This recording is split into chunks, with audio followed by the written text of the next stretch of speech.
one of the hardest things about weather is predicting it. It's the only, job I know that you can be 50% wrong all the time and still, still work.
Everybody knows Will Smith, right?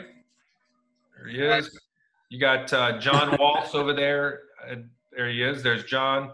Adrian just became a member, and Adrian's in the process of you're getting your medical done, right? Or you did get your medical? Yeah, that's finally done. So I'm about halfway through my. Congrats on that, Adrian. I know that you were talking about that was one of the points you're trying to get past. So congratulations on that. Thank you. And then you got Ron. I think actually, Adrian, you know Ron. I do. Yep. And then Neil was with us last week. And then, like I said, Mike and Kent. Mike was down there as well. So we'll wait a couple more minutes, and we'll get any other. I know we had about 15 people that were registered, so we got a couple more coming in, and we'll let them get all squared away, and then we'll let Will take it off and go from there. Eric, what are you looking at right now? You look like you're looking off into the. Looking at my computer. Just looking. You want me to move my iPad over there a little more? So I think from some of you guys that were on the last call, a lot of the people that were on the last call wanted to talk a little bit about weather. So I know Will's going to go over thunderstorms and some Florida weather. Icing was another big one. So I think between John and Will, they're going to talk about icing. And then we're going to talk about some runway markings. And that'll probably be more of a question and answer kind of section on there. But at any point, please feel free to jump in, ask questions. Will is relatively nice, so he doesn't, there it is. I was waiting for the smile. So all these guys, I know Will, all you guys that don't know Will's with Will Smith Aviation. He's got about 6,000 hours, CFI, CFII, MEI, ATP. He's got all the letters back there. And he was actually my original flight instructor from day one. So when I had my first couple hours to now. All right, let's see. Got Kent coming in. Oh, all right, there's Ron. Hello. We got some backgrounds going. Hey, what's up, man? There's Kent. We can see you now, bud. Yeah. All right. So, and then John Waltz is with Delta over there on the side. He also is CFI, CFII, MEI, ATP, all that stuff. So I think he's about 15,000 hours. Does that sound right, John? Okay, perfect. And then Ron over by the Northern Lights there. Yep, you're on mute though. Ron's a guy. Oh, I'm off. There you go, with American, and it's about 30,000 hours. So we got a lot of hours of experience here between these three guys. And Ron's got all the letters as well, right? CFII, MEI, ATPs. Is there any more letters? What the letters can you get? So, all right, what time is it? We got 6:38. We'll give it a couple more minutes and see if anybody else is joining, and then we'll go ahead and let Will kick it off, and we'll go from there.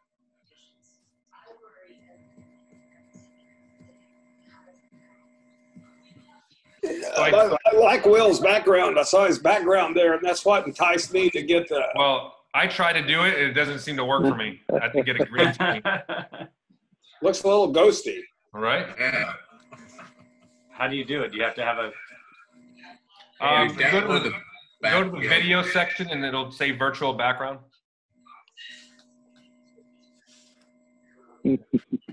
Oh, I thought your closet was a virtual background. It is. Those are virtual closet doors. Oh, there we go. All right, everybody's got. There we go.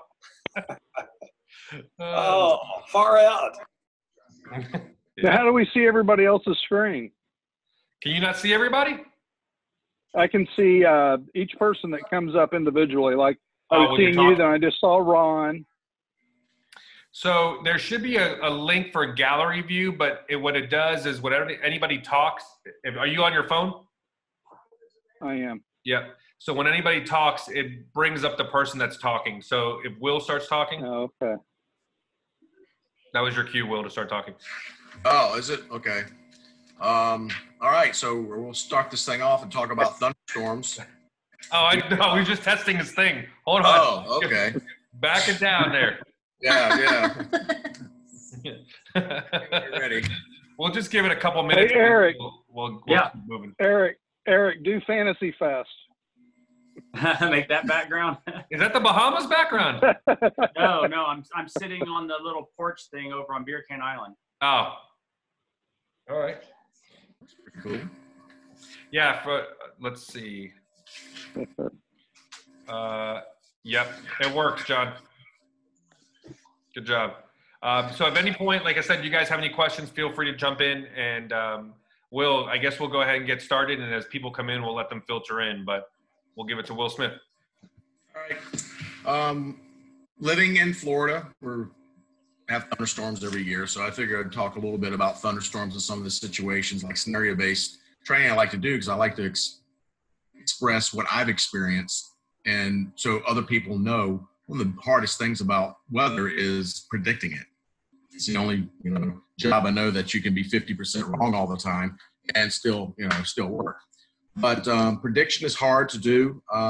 In Florida, we live in a subtropical environment. It's a peninsula surrounded by water on all three sides. So every summer we have thunderstorms that pop up. You basically need three things to happen. You have to have a building stage or the cumulative stage of a thunderstorm. You have the mature stage, and then you have the dissipation stage. What's so dangerous about all of this is thunderstorms down here can get really crazy, and they can build up to 50,000 feet. If you have a thunderstorm building that high due to heat, which is the lifting part of the thunderstorm, and then you have, of course, the winds blowing across the water, across the land. We all know that water and land heat at different time frames. Land will heat and cool a lot faster than water does. Then there's your moisture. You've got your lift from the thermals, and now you're building this huge thunderstorm. When they get to the point where they have anvil tops, which you can see, and it looks like the anvil the blacksmiths used to use when like making shoes and horses and things like that. That's where that name came from. It's a pretty mature and it's a pretty serious thunderstorm. Here in Florida, we want to stay away from those. One of the tendencies that people that are flying smaller aircraft have, they want to kind of skirt underneath them or try to get around them because they're going somewhere. It's hard with Florida since we have the Gulf of Mexico on one side, the Atlantic on the other. If the thunderstorm is coming across the land, we can't go so far out over water to try to get around them. And a lot of times what we'll do is we'll say, well, let me just skirt under them. Well, here are the do's and don'ts about that. If the thunderstorm decides to go through its dissipating stage, we have something called microburst. In microburst, you have all that water up in the air. And when it comes down, the space between the ground and that water, because the atmosphere can't hold it anymore, there's air. When that water drops, you have that liquid mass coming down at a rapid rate, and all the air underneath has to go somewhere. This is where the microburst is. And it can be severe enough to pancake you right into the ground. So when we're flying around these storms, we have to be careful, because not only if we go underneath them with the microburst, we also, if they're 40 or 50,000 feet in elevation with an anvil top, we have something called hail. And hail is not very good for an aircraft either. Inside these storms, it's very violent. And here's a great example. If you can see that, Juan, I think you just pulled that up, of a microburst. So with that said, the hail damaging the aircraft or your prop, hail damage will destroy an airplane. It's, you know, you're bolting your aircraft with, what do you got going on there, Juan? I can't hear you, Juan, you're muted. With that said, hold on a second. There we go. All right, now I can hear you. Let me connect to this cube. Okay. So with that said, if you're flying your aircraft and this happens, the scenario happens, wham, perfect example. You can imagine what it's going to do to your little Cessna 172 or your Cherokee. You may or may not, if you haven't been trained, and a lot of, we don't, as private pilots, you don't get a whole lot of microburst training. As airline pilots, professional pilots, jet pilots, we get training. It's part of our every 12 months, we get the training for to fly out of a microburst. And that's basically, we give it full power. We do not reconfigure the aircraft, whatever configuration that we're in. And we hold it right before the stall to try to climb out of that microburst and not get pushed into the ground. Hey, Will, it's John. Can I stop you just for a second there, boss? Absolutely. So as general aviation pilots, what do you think, since we're flying at lower altitudes, what do you think is the best direction to deviate around a thunderstorm? Is it better on the upwind side or the downwind side?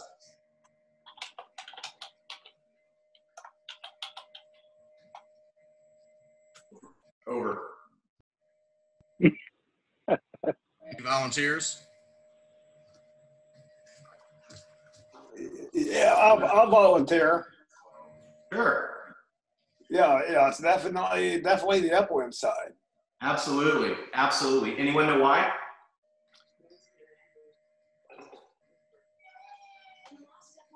Bueller? The lifting action?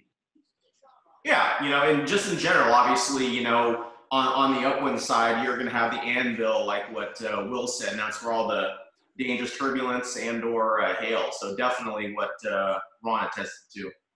All right, go ahead, Will. Sorry, just had to interject there. No, that's all right. Please jump in at any time. You guys got a lot of experience flying around this stuff. What I've also noticed is we were talking about hail and the damage that's associated. We don't want to fly too close to the thunderstorm because you will have things like wind shear, and that's just a change in direction of the wind. And some aircrafts are equipped with wind shear alert. So when we're flying around down here in a 172 or a Cherokee, your best option that I like to advocate, if it's a storm coming through and you know that particular time of the day, especially in Florida, we always get those boomers around 4 or 5 o'clock in the afternoon. I sometimes try to avoid flying if I'm going to be in a 172, or if I get caught to where I can't fly around the thunderstorm. We obviously can't fly over the thunderstorm, and it definitely don't want to fly under them. Then you just have to divert and land somewhere. As a VFR pilot, and you're flying an IMC, you've got to kind of, you know, think these things through, and that's where your planning comes in. I always will plan. Sometimes when I'm flying, instead of filing IFR, I'll just get VFR flight following, and going from here to like Key West. The reason I do this on an IFR flight plan, of course, you know, you always got to ask permission from ATC to divert for a buildup. On a VFR flight plan, you're still getting VFR flight following with radar services. However, you have to maintain VFR. So this gives you a little bit more freedom as a private pilot when you're flying to deviate as necessary, altitude and heading, without having to call ATC and request permission to do that. And I do that during the summertime more. I usually fly VFR more during the summertime than I do in smaller aircraft than I do IFR. Now, we know above 18,000 feet, we have to file an IFR flight plan regardless. But below that, up to 17,500, you can do that VFR flight. And it just gives us a lot more freedom. And if we want to turn 20 degrees left to avoid the buildup, we turn 20 degrees left. Now, if ATC would give us a turn, you don't have to accept it. I think we talked about this before. ATC, they give us a turn and it puts us right into a level 5 thunderstorm, don't accept it. Say, sorry, I can't do that right now. But it's being very vigilant, flying around down here. I've done enough back and forth to the Bahamas. If you have a radar on board your aircraft, that's always awesome. But now with the technology that we have with our ForeFlight, we can get, we can kind of get the radar on that. If you have the, I think it's Stratus that you connect it to, you can still pick up the radar from that. But it's just little things about Florida flying that I've done that makes it easier for you guys in 172s or your Cherokees or whatever aircraft you're flying. And our biggest thing we like to do is go back and forth to the Keys or the Bahamas or even across the state, but kind of look at region, see what's going to be going on. You want to answer that, Eric? Awesome. But if you guys have any questions, I would just shoot back and forth and just do a kind of a Q&A and just kind of talk about some of our scenarios. Eric raised his hand, but I lowered it, I guess. Ron, go ahead, Ron.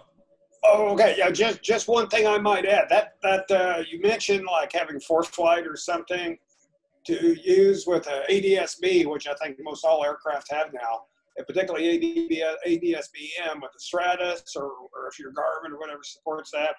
That's a great tool, but there's a little caveat to it, different from onboard airborne radar, is that there's a lag. There's a lag time in the information you're looking at. With fast-moving thunderstorms or something developing rapidly, what you might be looking at might be 7 minutes old. And I think even ForeFlight and most applications show how long of a lag time you have or how old this information is. And it's a great tool to avoid a whole system, to avoid weather, but it's not very good for picking your way through weather. At least that's what I found. And I have ADS-B in my aircraft, and I love it. Just use it as a general tool and not as a way to find my way through weather, if that makes sense. Right.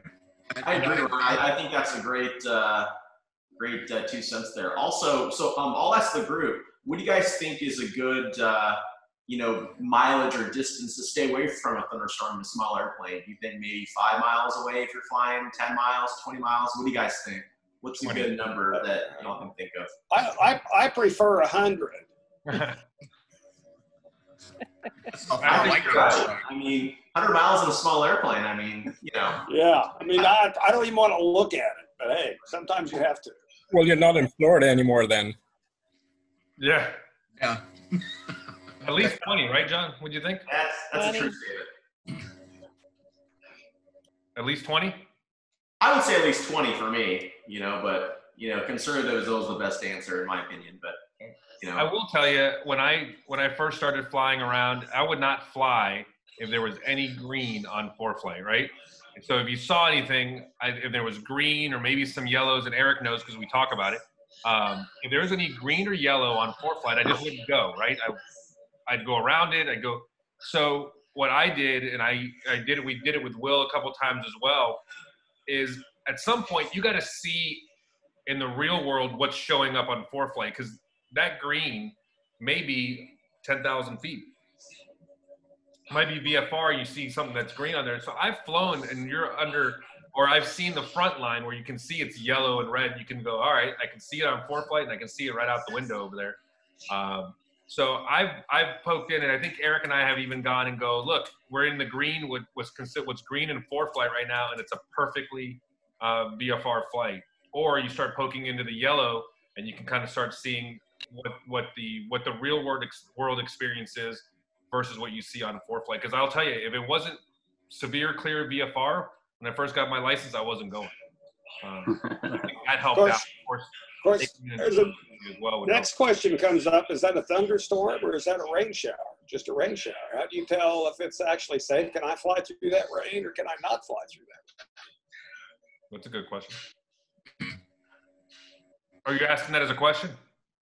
I mean, I'm just throwing it out there. I mean, for me, what makes a thunderstorm is the thunder. And to get thunder, you have to have lightning. And now on ForeFlight, other apps too, you can see if the stuff you're flying through actually has lightning in it. Usually if it has lightning in it, I stay away from it. Or if it looks like it's developing, if it's in that stage where it looks like a nice big puffy puffy cotton ball type clouds. I stay away from that stuff also because it may not be to the point. And I think Will was going to talk a bit about that, about the development of thunderstorms. But I stay away from that part. Has anybody flown into weather inadvertently and kind of scared themselves a little bit? I think we've all had that moment. I've done that. I mean, I've had that happen. We always all had that old crap moment. You know, you're like, well, you know, what now? You just got struck by lightning. Ron, have you got struck by lightning before? Not yet. Not yet. Yeah. 3 times. Wow. Really? Oh, wow. Where does lightning do its most damage? Electrical systems. No, it's exiting point. Where the lightning exits is where the most damage happens. So it's one of the reasons we have static wicks. Those will not just to dissipate, but it'll, instead of blowing the wingtip off, it'll blow the static wick off. Hey, Will, when you were Yes. talking about VFR, and I had a question about that one. It really feels like when you have flight following that you're on an IFR plan and you need to do everything they say. So to turn or do something like that without asking permission just doesn't feel right. But that is still okay because you are on VFR flight following, right? Well, you're on VFR flight following, you're at a VFR altitude, and you have to maintain VFR. So if you're flying and you go into a cloud, are you still flying VFR? Right, No. but I mean, do you need to ask their permission? And if you don't ask their permission, are you now breaking a rule by not staying in the direction that ATC expects you to be in? No, what they'll do if they want you to maintain, they'll let you know, please let us know if you're getting ready to depart this altitude because there's traffic below you. Okay. Maybe there's traffic paralleling you. And they'll say if you have to, you know, they might give you a vector and you're flying that VFR vector, and which I have happened before, and I need to maintain VFR, I need to climb or turn, I'll let them know, hey, because ATC just gave you a vector, but you need to let them know that I can't stay on this vector because of I won't be able to maintain VFR. And then they'll let you whether you want to climb or descend or turn in the opposite direction. But kind of if they're giving you direction to do something, you know, give them a heads up that you either can accept that or you can't accept that due to the weather in front of you. I've had them want me to climb to, you know, maybe 7,500 feet, and the ceiling's it's probably broken at 7, and I like can't do 7,500, but I can do 5,500. So, you know, kind of give what's going on. Can't say this. Who's that? This is my old. Oh, Scam Likely? He's a good friend. He calls about this time every night. I won't take the call. That's Mike calling about your dealer's, your car warranty. You know, about weather too, Will, my biggest fear with IFR or flying an IMC is I'm going to enter what is a normal cloud that's okay to fly in, and then I'm going to end up in a storm because I can no longer see and gauge and judge what the clouds look like ahead, and I'm going to end up in something bad when I started off in a tolerable cloud. Like an embedded thunderstorm. Yeah, and that's you know, that's why you have to kind of look and make sure what you're aware of what's going on. I always, when Juan and I fly, I'm like, let's get a little bit closer before we make a decision and see, because when you're looking at it, it's from a distance, it's more of a 2D. As you get closer to the clouds, it starts becoming more 3D, and you can say, okay, well, I could fly around this, you know, or if What about when you're already in the clouds? Well, if you're already in IMC flying, you should have some type of radar or, like I said, NexRad or something on board to kind of give you a heads up. The scary part is at night. That's what I find, because if I'm flying at night, I can't see the clouds. Yeah. Especially, you know, restricted to 12,500 feet. You're not going to be able to see the clouds. You're not going to see the intensity. What is your other thing that only other thing you can see? The lightning. Right. Yeah. Lightning, is that you know, cloud to ground lightning? What type of lightning is that? So that's something that makes it a little bit more challenging, is when you're a VFR pilot flying at night in Florida and you go through a cloud. If you something that's bumpy, one of the rules, don't turn around and go back out. Don't do a 180. Just try to get through it as best you can. You have turbulent air penetration speed that you want to slow the aircraft down to, so you're not putting undue stress on the wing spars. So there's things that you can do if you find you get into something like that. Just keep on going to get through it. If you need to descend, I've done that where you'll just descend out of it. At some point, you know when you got into it. So at some point, you should know, okay, if I got into the IMC condition on an IFR flight plan and it was, VFR at 5,000 feet, just ask the ATC, hey, that you want lower due to, the turbulence that whatever you've gotten into. Mm-hmm. And go down. Add on to that, I think that's a great thing you said. Also, I think you should let ATC be your friend. For example, if your radar goes uniform or something where you're not having all your tools available, ask ATC. ATC also has radar available. So if you're in a plain Jane 152 and you have nothing, air traffic control, center, approach control, departure control has radar functionality. So ask them, hey, I see a cloud, building cloud 30 miles ahead of me. What are you painting? And then they can tell you level 1, 2, 3, or 5. So, also want to use all of your available resources. Your NextRad and ATC is a big thing. So that's a great point, John, because a lot of times if you ask them, they may have some good suggestions on which way you can go to avoid everything. A lot of times they're a good resource because they may have a bigger picture than what you have. Yep. Part of being a good pilot is using all of your resources. So it's just not you. There's other people, and if worst comes to worst, declare an emergency. Say, Mayday, Mayday, Cessna 135, I need emergency vectors, and they're for you. So. Any other questions? Those are good questions. As one of the newer guys on here, or newer pilots on here, or let me rephrase that. As one of the low-time pilots on here, one thing I have heard is if you declare a Mayday, people are scared to that because there's a ton of red tape following that. Is that true? No. In my opinion, I think that it's part of being a pilot. It's part about being a pilot in command. There's no, there should be no, repercussions of you declaring an emergency or calling a Mayday. It's ATC is your friend, and part about being a pilot, part about being pilot command is using all of your resources. So if you're solo and you're lost or you're in the weather, just declare an emergency, and that will give you priority to everyone. So no, there's no paper. Obviously there's no paperwork, but safety is number one. Safety is paramount. So as long as you use that, if they call you, and in my opinion, it's the best recourse. Okay. You can also use pan if you don't want if it's not. Yeah, there's priority handling. Yep, I agree. Yeah. So you can use either one, pan or Mayday. Okay. Yeah, but I think though possibly too you shouldn't use that shouldn't be part of your planning. Well, I'm going to give this a shot, see if it works out. And right. If it doesn't, I'll just of course. Mayday. Yeah, of course.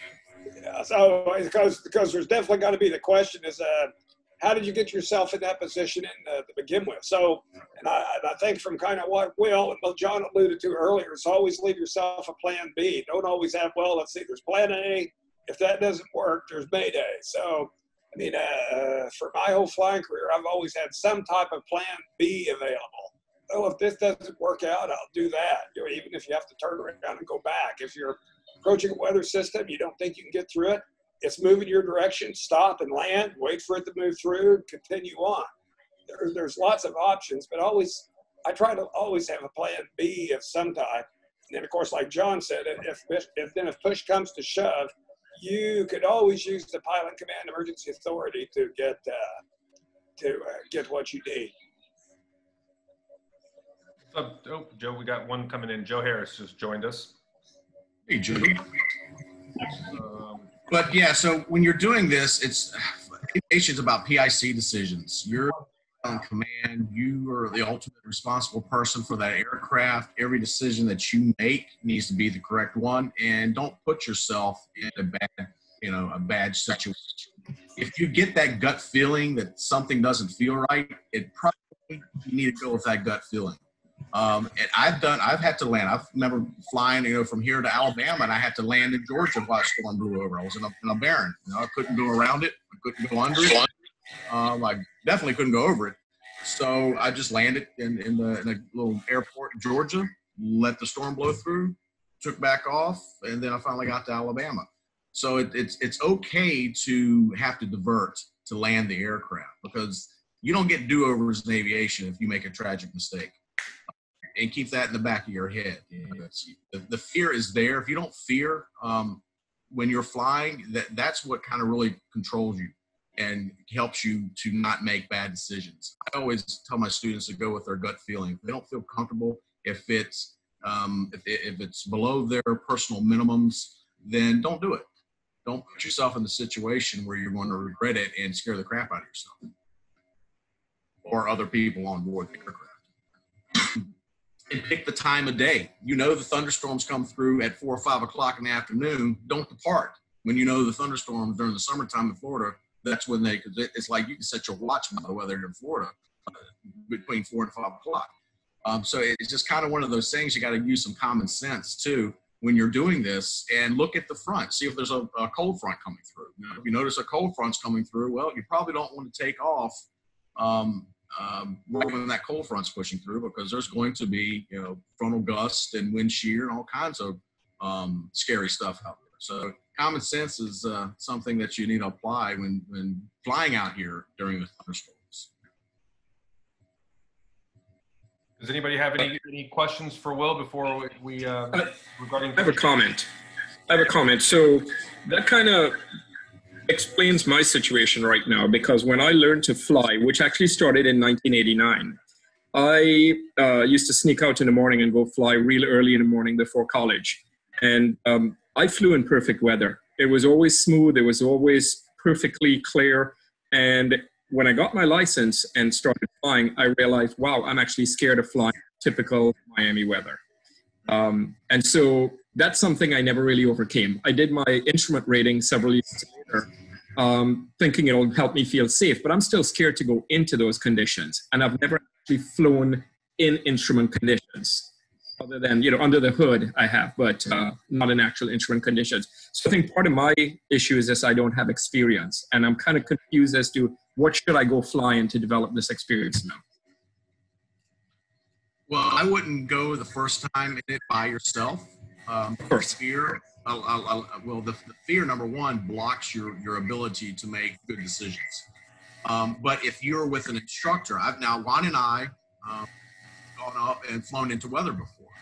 My students, I like them to have at least 5 or 6 hours of actual. And you find a nice day where you can actually shoot some approaches, where in the wintertime is better, of course, because it's not as bumpy. And just kind of fly around that with an instructor, someone that has a lot of time or a lot of experience that's sitting there, so you can feel a little bit more comfortable. Your fear comes from the unknown, because you've never been in there at times, the weather before. But the instrument rating on your license, it basically for you not to go around and fly an hour and a half in IMC, can't say anything.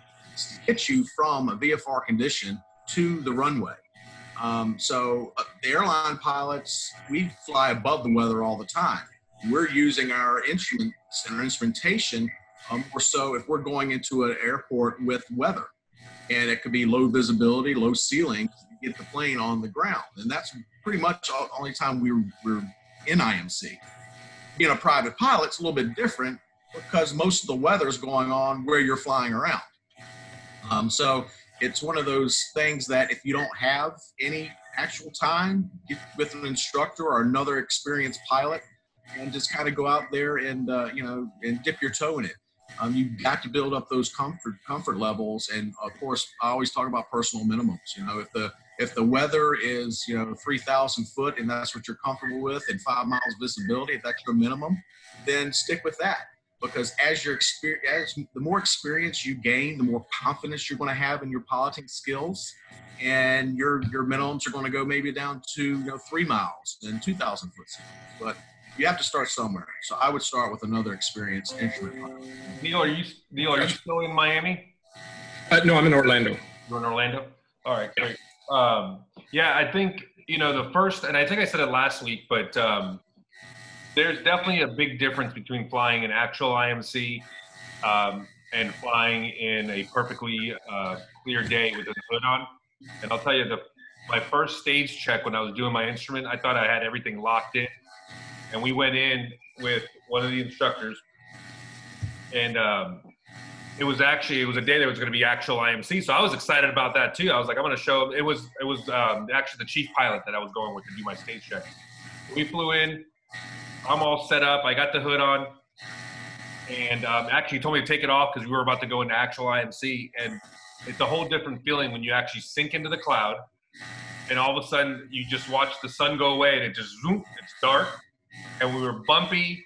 I was fully deviated all of a sudden. And he told me to go around, and your thought process, if you're not ready for it, your thought process is all over the place. He told me to go around, so I gave it full power, but I didn't pitch up. I was still pitching straight for the runway at full power. So, he asked me, are you going to, at some point, are you going to go ahead and pitch up, or are we going to go ahead and run into the building?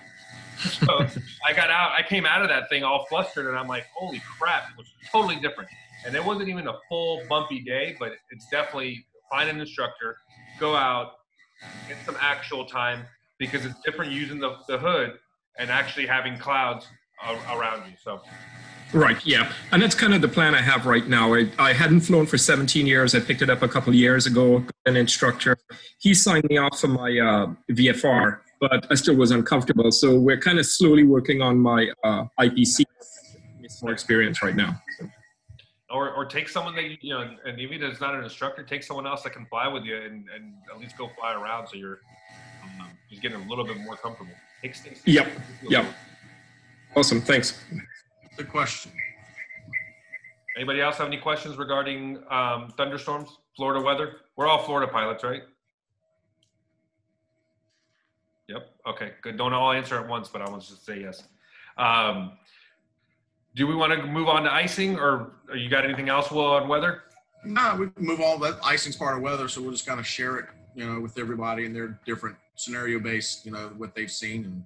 Okay. John, I'll go and back it up with you. If you want to just start yapping, I'll go ahead and kind of back you up with that. What, the icing? Yeah. Well, we're in Florida. We don't have to worry about icing at all, right, Will? Well, not necessarily. I guess if you're flying a 172, you have to worry about it less than someone's flying in a higher altitude. But I've had different scenarios with icing. Icing is not a friend of an aircraft, especially if you have a prop spinning out front. It will accumulate on your airplane quickly. It reshapes the foil, the wing foil, that changes the aerodynamics of the aircraft. And at some point, the aircraft gets too heavy and it doesn't want to fly anymore. You'll have noticed power reductions. If you're flying an older 172, you can pick up carb icing. There's icing is just in and of itself bad for airplanes. You need to have a clean, smooth wing. If you ever get into icing, you need to immediately exit that icing. So, and generally in Florida, if you're a high altitude and you get into some IMC and it starts, accumulating on the aircraft as ice, which is lots of different types of ice, rime ice, clear ice, mixed ice, depending on what you're picking up, you want to descend back down. That's our friend in Florida, because the closer we get to the ground, of course, the warmer it is. So that will get the ice off your aircraft. I had a friend of mine that used to ferry aircraft across the North Atlantic over to England into Africa, and he said some winters he'd have to fly so close to the water just to hope to get some of the salty air on the aircraft to help, because it was warmer, number one, and number two, to keep that aircraft from building up with too much ice. So depending on your area and your scenario, I mean, I've had to make trips to where I couldn't climb through the ice because I was, had a bunch of passengers on board. I had to stop at 10,000 feet. I flew a PC-12 from Orlando to all the way up to Augusta, Georgia at 10,000 feet. The mission accomplished, but because of the icing that was going on this past winter, that's the altitude. I couldn't go any higher. So it's, icing will, and Juan's picking up some really good things on different types of icing.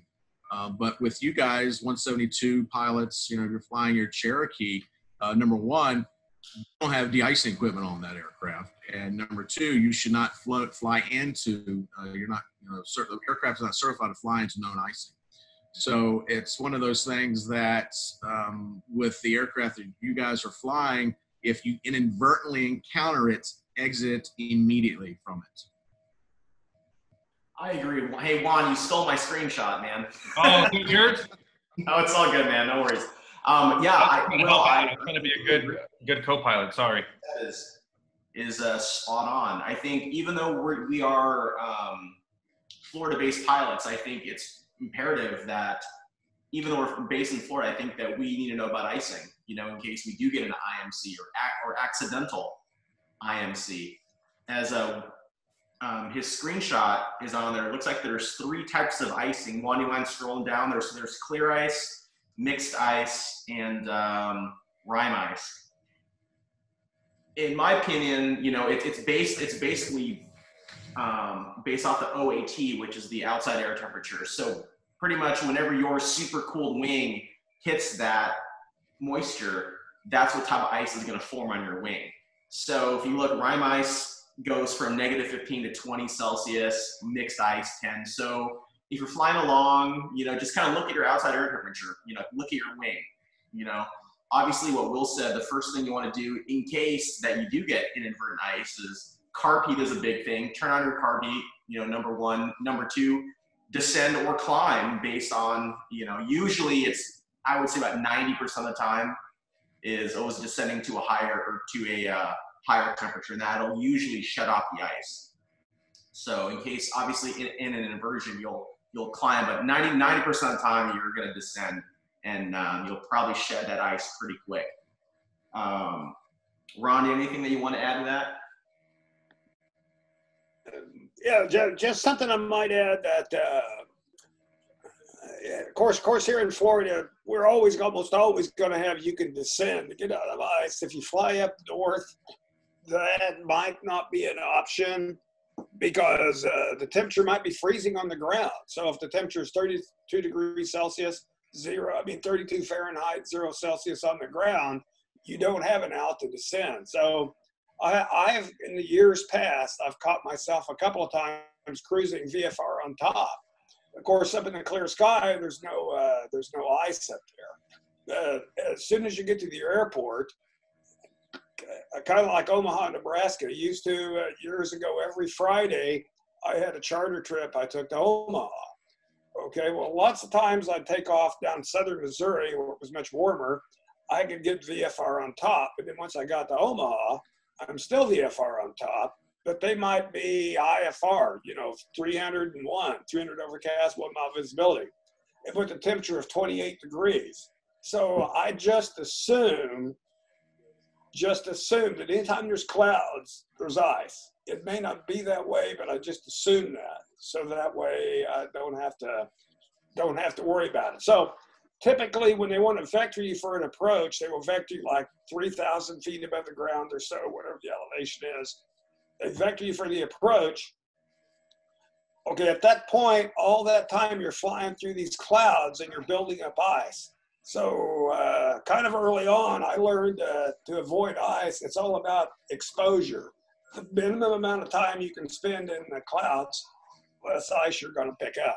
So I would get them to vector me VFR on top, 4,000, 5,000, whatever the case may be, out away from the marker.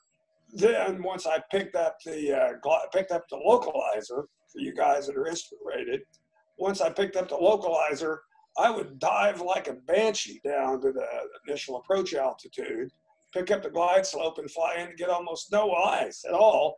And I was flying a Piper Seneca with no de-ice boots on it. Okay, I pull in the FBO, right there beside me, he's parked like a King Air, and he's got enough ice hanging off that thing to make 50 gin and tonics. So, you know, it's because he vectored around at 3,000 feet and didn't stay out of the ice.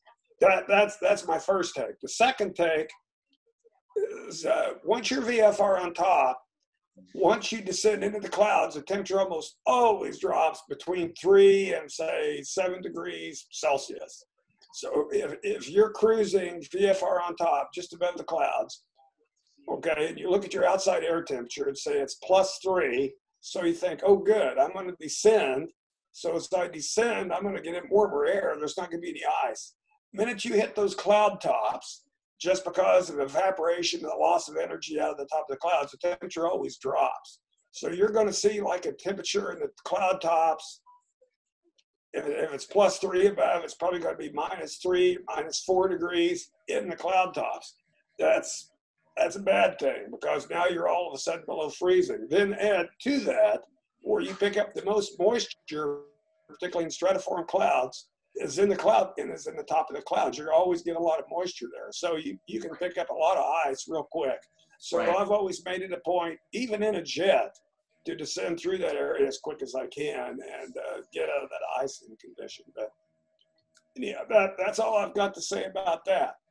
I agree, Ron. I think that's great. I think that the largest threat for general aviation pilots is two things. I think that since we're low and slow and we don't have the performance capability to outclimb that, so as GA pilots, and more importantly, you know, Florida-based pilots who don't really see icing, I think it's imperative that if you are in icing, I think the danger zone, I think, is pretty much exactly what Ron said, being vectored in the approach area. If you're shooting approaches or sea level to 10,000 feet, you know, I think that's kind of the danger zone for icing. Anything above that, you know, it's pretty much, it's almost too cold for icing. So I would probably say, you know, the GA pilots have the most exposure to this, because you're flying in the stuff with, you know, minimal to zero de-icing capability, or I'm sorry, anti-icing capability.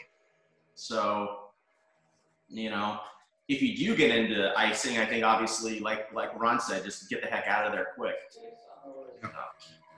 Does anybody have any icing questions? The difference between anti-icing and de-icing is important. When do you turn it on and when do you turn it off?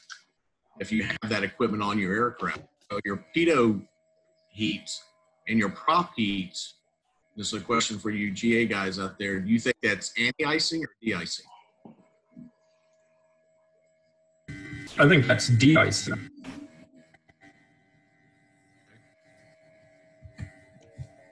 So you would wait and what say, about oh, my Bic lighter I hold up on the windshield to try to make a hole there I can see out of? Well, you've got to think about it. Anti-icing is to keep things from icing up, right? And de-icing is to get the ice off after it's accumulated. So my pitot tube, that would be an anti-icing, because I'm going to turn it on prior to entering moisture. I'm not going to let the pitot tube ice up completely and then trying to turn the heat on on the pitot tube to try to get the ice off. Boots, inflatable boots, these are de-icing equipment. And we're not going to have those on. And there's sometimes people talk about the myth of bridging on the boots, but once the ice builds up on the leading edge, you blow the boots. And then if every 3 minutes, depending on how the icing is, or 1 minute till you get on the ground or out of the icing, that's going to be a de-icing mechanical characteristic of the aircraft versus an anti-icing. Some people get those confused. I even got it confused when I first started learning SGA, but there's some things we have to turn on prior to entering the moisture conditions, and some things we turn on when we're in that icing condition. John, Ron? Yo. Just something. This was just something that once I started flying fast aircraft jets, essentially, that I learned that I didn't know as a GA pilot, because used to, like, I was flying down to Springfield, Missouri. Ozark would take off, and I'd always ask, "Hey, ask Ozark for an icing report." I didn't realize that jets were the worst aircraft to ask for an icing report, because it's something I didn't understand at the time, which is ram air rise.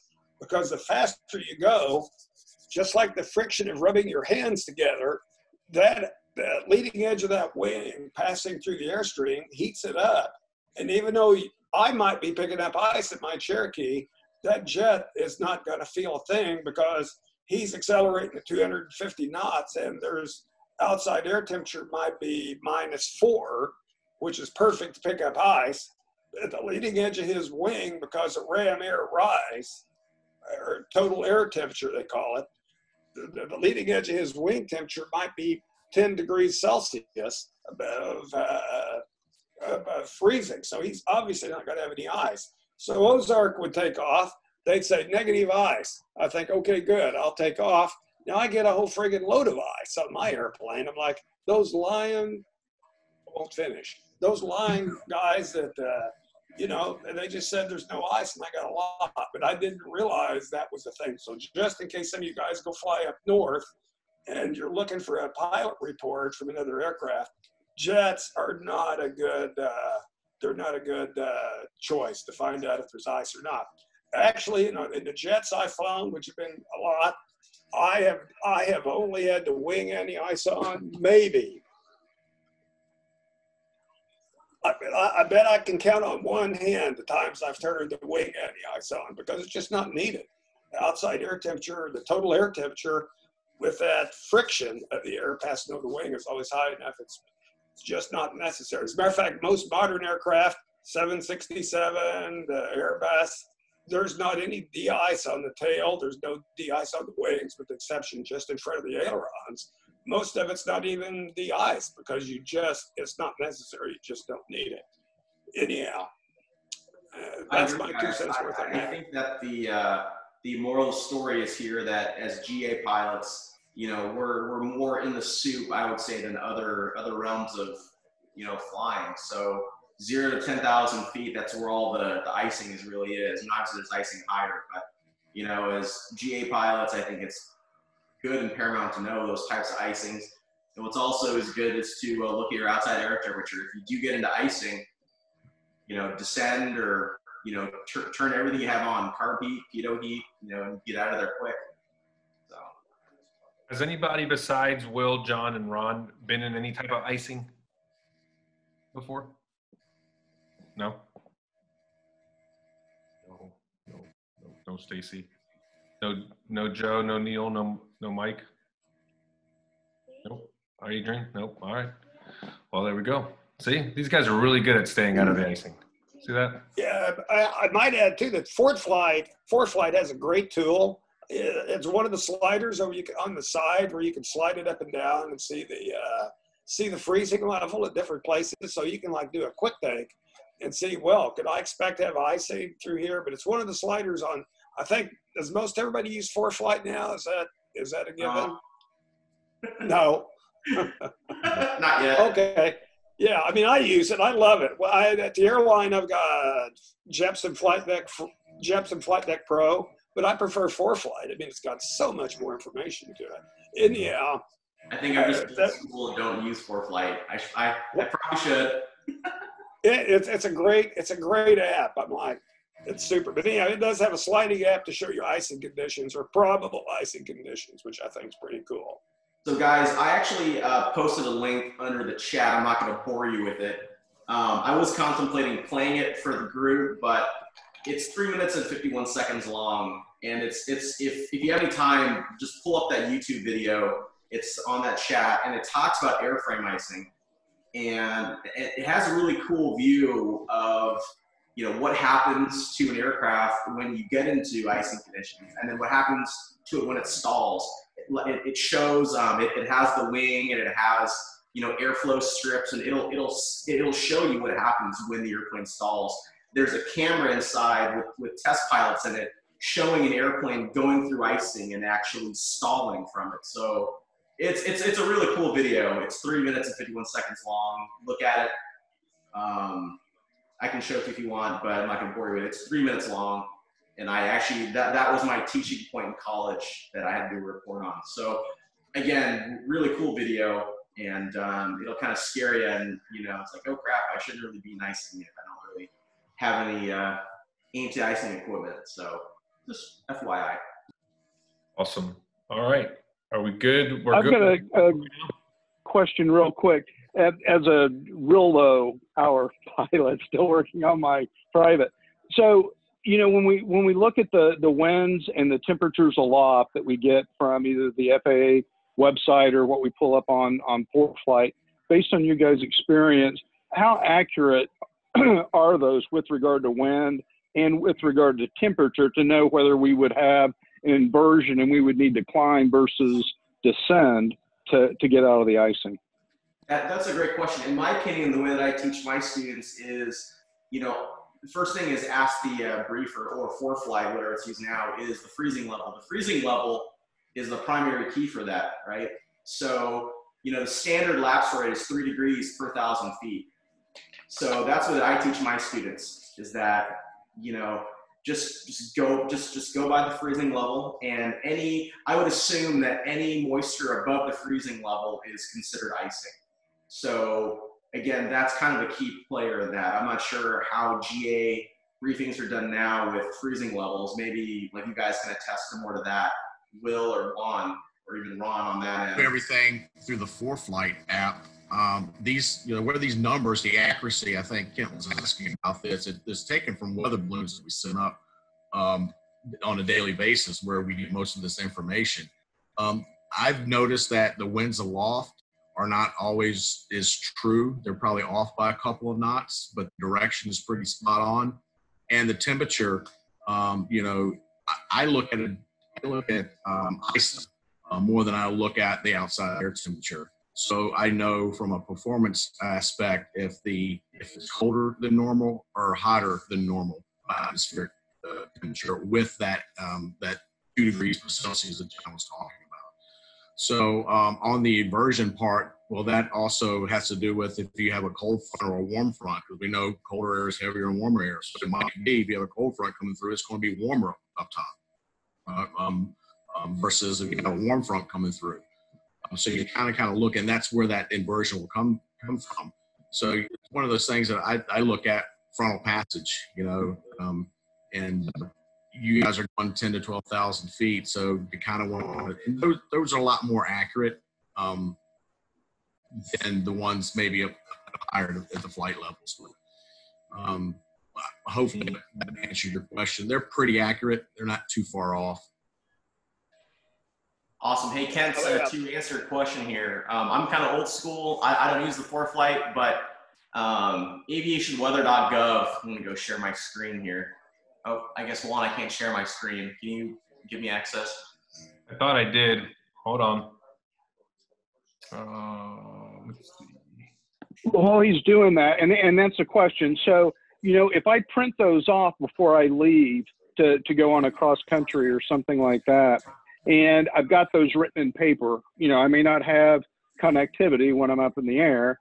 So I refer to that document that I printed out that said, oh, your temperature at, you know, 5,500 should be this, and it's going to be warmer at 7,500 versus going down to 3,500. That's fair. Can you guys see my screen at all? Yep. Yeah. So aviationweather.gov, that's the official, you know, NOAA website that, you know, the flight service guys use and brief off this. So Ken, this is a good aviationweather.gov/icing. This is more GA pilots, and it kind of gives you a brief synopsis of your freezing level. It has the scale on the bottom, and obviously red is hot, white, purple is cold. So as you can tell, the freezing level is notated on there. Right now, this freezing level in Florida is what, 13,000, 14,000 feet. So, you know, to me, looking at this chart, if I'm an IFR instrument rated pilot, this is the chart that I'm going to go to first, especially if I don't have a, you know, aircraft that doesn't have ice or anti-icing, de-icing capability. Does that kind of answer your question? Sort of? Well, yeah, kind of. But what I was going off of is if you go up to forecast and you go down to weather and you go to southeast, and then you look at the winds, the direction and the temperatures for the different flight levels, that's what I was asking. How accurate, based on you guys flying in the real world, are those numbers? And that's probably so that's what I was using that. that'll probably be more. Will, I think you use ForeFlight more than John would. Yeah, they're like I said, they're pretty accurate as far as the winds, the wind direction, and the temperature. It's not too far off. I mean, if it is off, it's about 3 or 4 knots. But you'll know if you have a headwind, a tailwind, so you can use that for your planning. And using ForeFlight, it'll tell you what your fuel burns want to be, your time en route. ForeFlight is an amazing tool. I use it every day. I don't even call a briefer anymore. I don't need to. I got ForeFlight Pro where I can actually, if I'm at a Bravo airport, I can pick up my ATIS. It'll be text to me on my phone through the ForeFlight. So there's a lot of awesome stuff. But as far as the weather, it's pretty accurate. If it's off, it's not by much, so you can still plan it. If you're doing it the old school way, you can still use the information. Okay. Getting their weather information from the same place. Everybody's getting it from NOAA. So yeah, I agree with both you guys too. I mean, it's the chart that John pulled up there is also available in ForeFlight. If you go to imagery, you can pull up that exact same chart from NOAA. But I think maybe what Kent was referring to was on, I'll just see if I don't know if that'll show up or not. It's invisible. Anyhow, it shows up the wind direction and the temperature for each altitude, right? And it showed exactly the same thing you were saying, John. It showed the freezing levels around roughly 13 or 14,000 feet. And for me, to answer your question, Ken, I think they're pretty accurate. But with that said, don't trust it. Okay, don't trust it to think that if you're going to fly like it, if the freezing level says, well, it's 11,000 feet, well, okay, I'll file for 10,000 feet, and I'll be just fine, because you might not be. So you need to have that plan B at that point. Take a look and see, well, if I may want to go at 10,000 feet because that gives me the best winds, gives me the most efficiency, it'll get me there quicker. But if that doesn't work, can I go to 8,000 feet and 6,000 feet or someplace else to be okay? Just always leave yourself an out. Always leave yourself a plan B and plan C preferably. All right, awesome. Anybody else have any questions regarding weather or icing?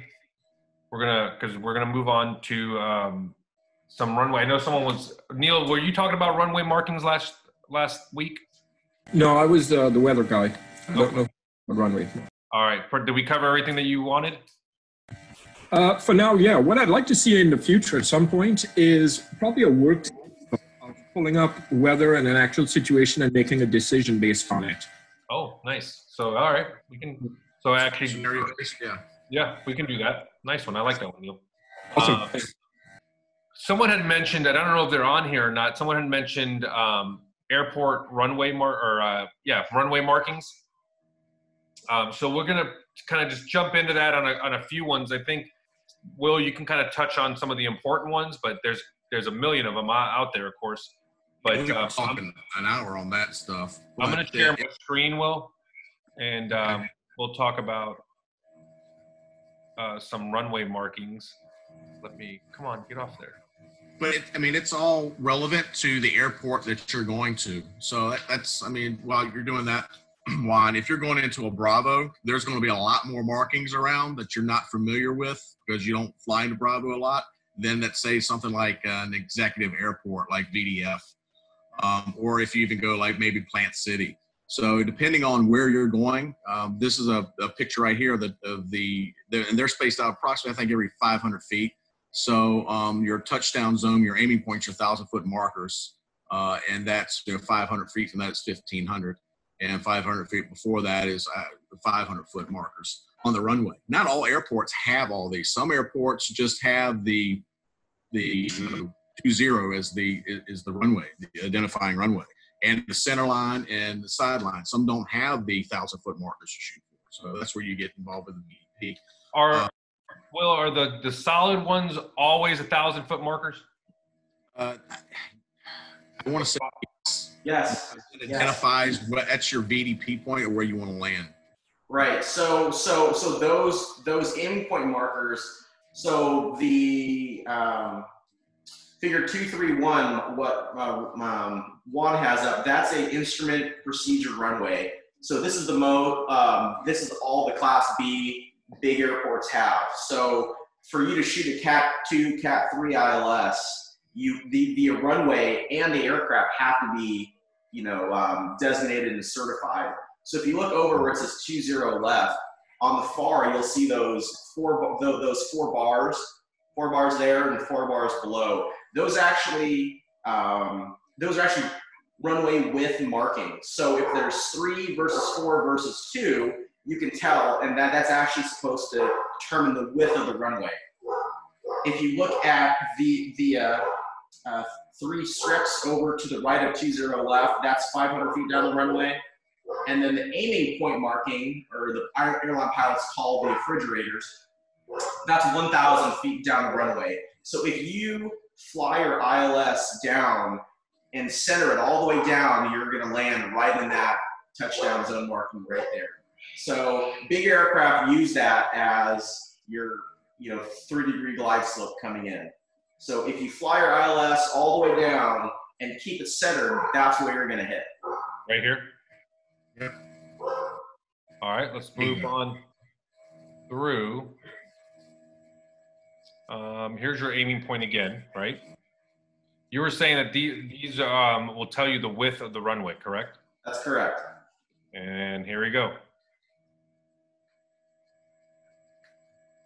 4, 6, 8, 12, and 16. We did talk about, can you land here? No. John? I'm sorry, say again? Can you land here? No. You can take off from there. Take off a taxi, you can't land. All right, good one. Anybody have any runway markers that they want to get some clarification on? I see, there's one I see general aviation pilots not understanding when they get direction from ground to I think I know what you're talking about. Someone's going to find it. ILS critical area. And a lot of people don't know what that is or what the markings look like. And they're like, what's ILS critical area? Why is it I can taxi up to the runway on certain days and I have to hold shore of the ILS critical area on other days? Number 3 here. Where is it? Perfect right there. I think it's number 5. 3. 3, okay. Yeah, 3. So why do you think, guys, why do you think they have an ILS critical area you have to hold short of on certain times? What do you think is important about that? When you might be blocking the equipment from the incoming traffic and picking up the signal? That's absolutely correct. Yeah, so if a guy's shooting an ILS and you taxi past that, now you've, since it's line of sight, now you put your aircraft in between the signal and the landing.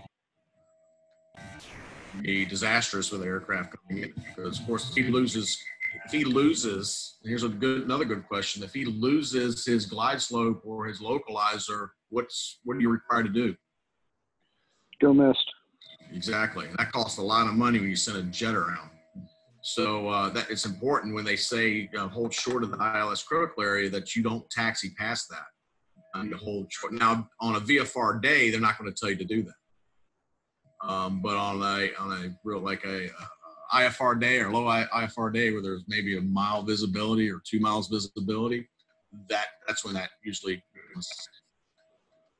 Now, will you will you always be told by ATC to hold short of that ILS holding area, or will there be lights like entering, prior to entering a runway or something like that? Yeah, there are lights. There are lights that will be flashing when the ILS critical area is active, but ground should also tell you to hold short as well. But you'll, and that's a whole, the lights, they'll flash, they're amber and they flash when it's, okay. When it's, so, but yeah, you'll see the lights, and ground will tell you as well. And then in bigger airports, you might be taxiing, they tell you to follow the greens. A lot of people are like, what's follow the greens mean? That's just another visual cue of taxiing. Charlotte Douglas has that. I think the Tampa International has it too. When you have low IFR, you're going to. Oh, here we go. that'll illuminate your taxiway. Hey, Will, can I add something to that? Sure, please. So guys, so in my opinion, I think that in big airports, ground will tell you to hold short of the ILS critical area. So they'll say Cessna 123, hold short ILS critical area for landing traffic. That's usually the clearance what they'll give you. But since we're obviously GA pilots and we're not flying into big airports, I'm going to use Lakeland for an example. So obviously Lakeland's a towered airport, but we'll say that the tower's closed and we're doing, you know, an instrument departure, and we hear on the Unicom that there's an airplane coming in on the ILS. So Will talked about towers closed, no one's going to tell you to hold short of the ILS critical area. The AIM says anytime the weather is below 800 feet ceilings and 2 miles visibility, you want to automatically hold short. So I think this is a scenario where towers close, you're at an airport, you hear on the Unicom that there's an airplane coming in on the ILS. It's good courtesy and procedure to, you know, adhere to that. Does that kind of make sense to everyone? Total sense. Or the Delta airspaces, yeah, the tower closes. Yep. Tower That's closes still. correct, but you know, it's not, I believe it's not regulatory. It's in the AIM, so it's not regulatory, so to speak, but it's common courtesy as pilots. And they, you know, again, it's not regulatory, but you know, I think that's a good scenario for a GA-based pilot to say, okay, tower's closed, but you know, I hear on Unicom, you know, someone shooting, you know, like a no crap ILS, and they're in the soup, and they, you know, they can't have someone blocking the signal. So now, how far out? This is Ken again. So I'm not doing my IFR, or hasn't started yet. So the signal for the ILS goes out what, approximately 11 miles? no, correct? No, it's in an AIM. If you want to Google that one, I believe it's 30 miles is the service volume of an ILS localizer signal. I can't remember. I don't know on the glide slope, but you Slope know, is like within 5, you know. something like that of center line. It's shorter, So, yeah, shorter. you know, it's 30 miles. So, you know, as airline pilots, we can intercept the localizer 25 miles out, you know, and that kind of happens. So in your scenario at Lakeland, I'm flying from Zephyr Hills to Lakeland to do some touch and goes or to do some full stop and goes. And I pull around to take back off, you know, runway 27. And I hear somebody come on Unicom that they are 15 miles out and they're doing an ILS approach to 27. As I'm, you know, I'm coming up, do I need to sit there and wait for them to land before I can take off? I think that's a great Not question. to disturb them? Right. So usually airports that have ILS critical areas have been flight checked by the FAA. So if there's no ILS hold short critical area, assume that just go to the normal hold short bars. But if there's an ILS critical area, the flight check team at the FAA have determined that, you know, there should be a safe distance between the aircraft that you're in and the receiver. So in my opinion, you know, if, like I said, like the AIM recommends, you know, 800-foot ceilings and 2 miles visibility. So obviously if you're flying VFR touch and goes, you're probably, you know, not going to be flying at 802. But, you know, that's just the typical, you know, courtesy that they provide. Did that kind of help at all? I think he might be talking. Oh, am I on? No.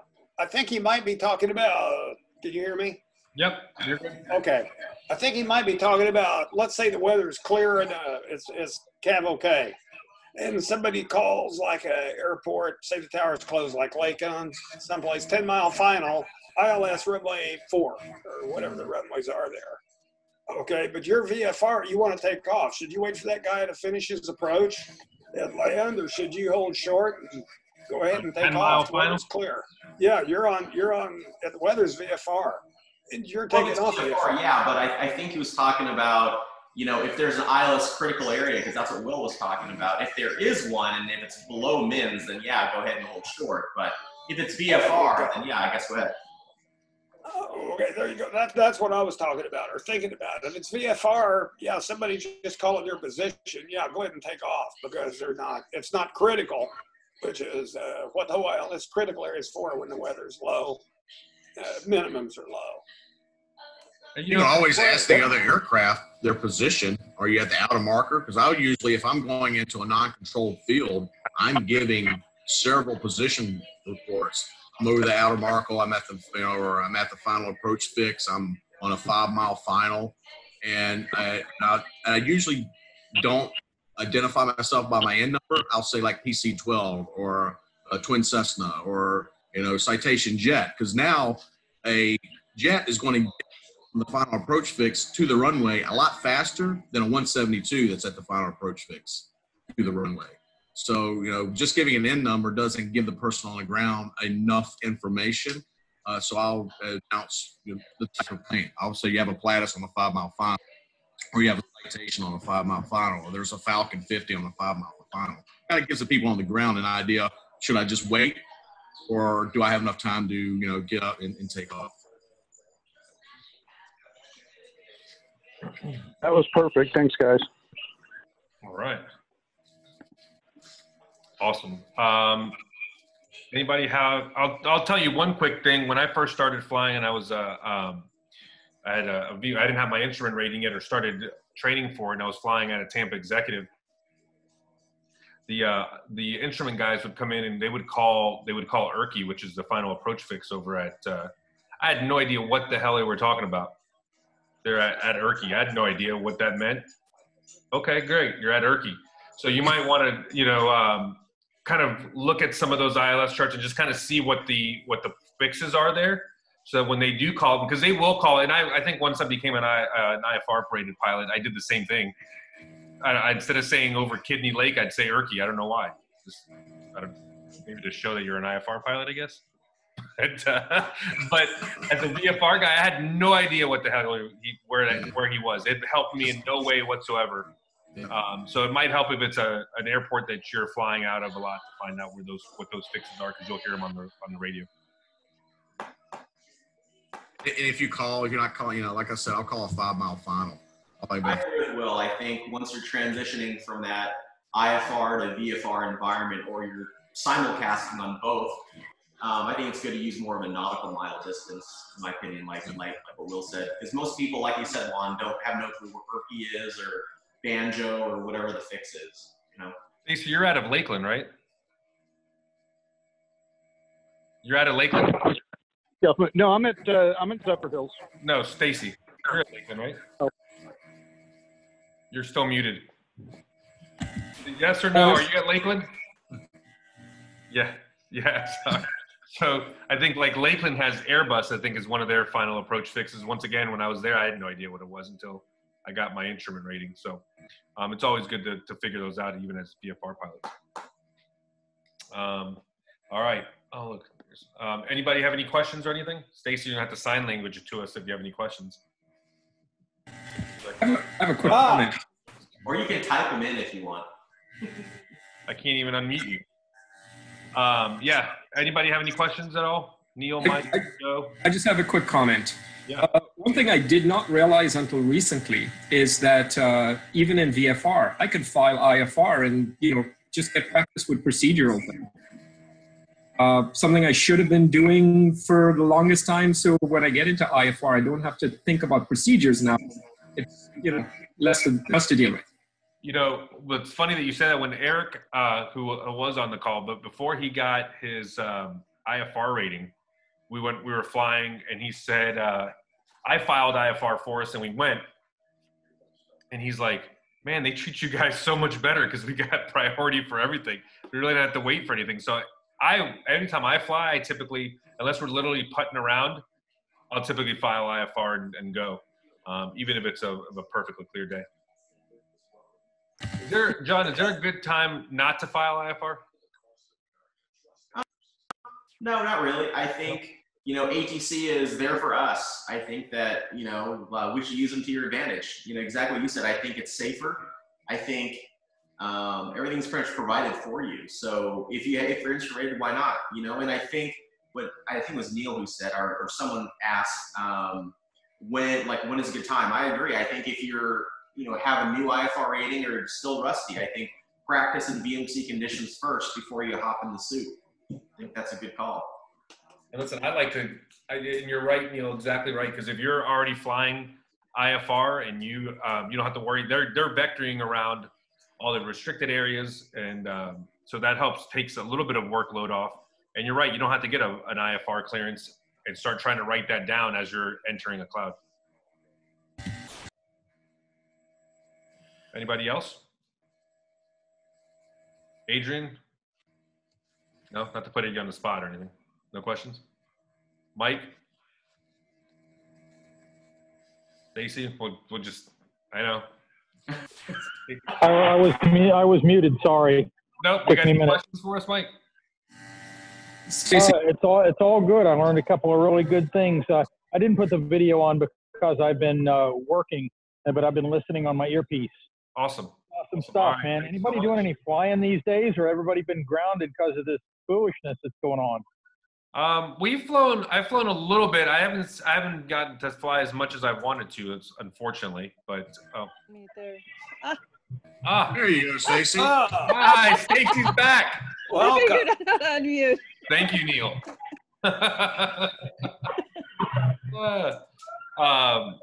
So does anybody have any specific questions for Will, Ron, or John?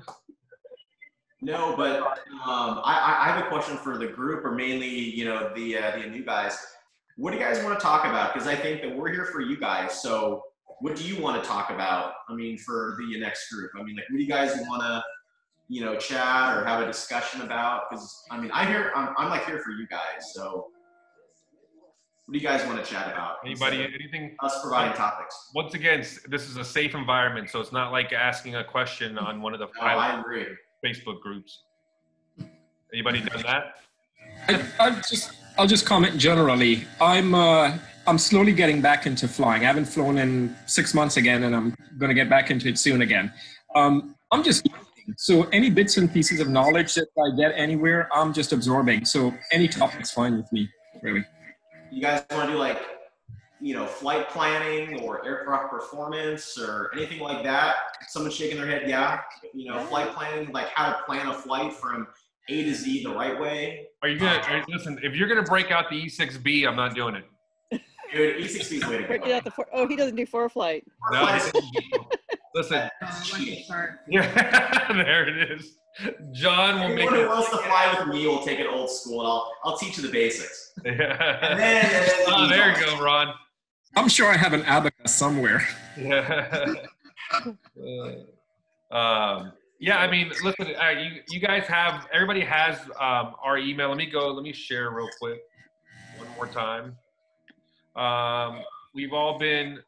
You guys all been to our website, of course. So if you have questions, my email is down there below at the bottom. And then I'll email out a link for this video.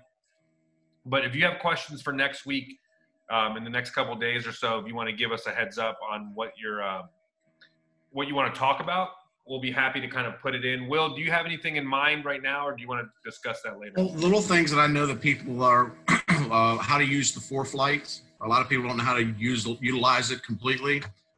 Doing a EAPIS planning if you're going to fly to the Bahamas or back. How the whole customs process works, what overflight permit means. There's a lot of people in Florida, we're back and forth all the time. So here's what we'll do. We'll put a poll out, and we'll put my screen sharing is paused. Oh, there we go. We'll put a poll out this week. We'll email it. I'll post it on Facebook as well. We'll put 5 or 6 questions, and say we'll pick 3 of them, and go from there. Unless there's anything specific that someone wants to talk about. I think that's a great idea, guys. I think that, we're like here for you. I mean, I'm like here to answer questions or whatever. So, and I actually learn, stuff just hearing you guys too. So, just, I'm just here for you guys. Very much appreciated. All right, guys, perfect. Let's see. Hey, I got a question real quick. Does anybody here in the group, do they do any sim stuff? I used to. I have before. ForeFlight refresher. What's Yes, your I definitely know that we don't use a tenth of ForeFlight. There's so much stuff that keeps coming out of it that we could probably use a refresher. Sim, what kind of sim? Flight sim. I just didn't know if anybody in the group that we, you know, I don't know if there's any type of interactive learning that we could do if anybody else did sim. I use sim quite a bit now because as I'm getting my private pilot, I'm also, you know, looking ahead at my instruments and trying to do as much as I can. When I can't fly with my instructor, then I sit in there on the sim and do as much as I can. I have a sim, but it got dismantled now that my wife's working from home. She kind of took over my spot. Oh. Yeah. So, I hear you. I don't know if anybody here is, anyone else here is from Orlando, but our downtown library has a flight sim that's free to use. Get out of here. I've used it quite a bit actually. The controls are getting old and worn now, but it's great for little procedural type things to remember procedures and things like that. So it's good. Thanks. The only sim I use is flight safety, so that's about 15 grand every time. So. Also, I should mention there is a company here in Orlando called Elite Flight Sims, I believe it is.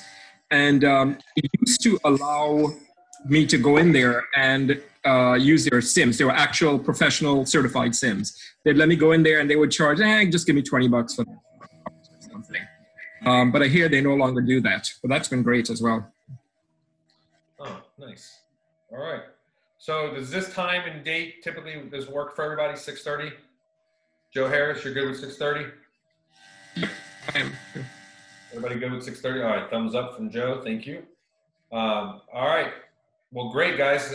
Thank you again for coming. We'll make sure we start sharing and getting as many people as we can. The more that we get, I think the more that we can get some more interaction. We can all learn a little bit more. So I hope to see you guys next week. Thanks again, guys. We'll see you Appreciate guys it, man. Thanks. See Thanks, y'all. guys. Thanks, guys. Have a good week. Thanks, everyone.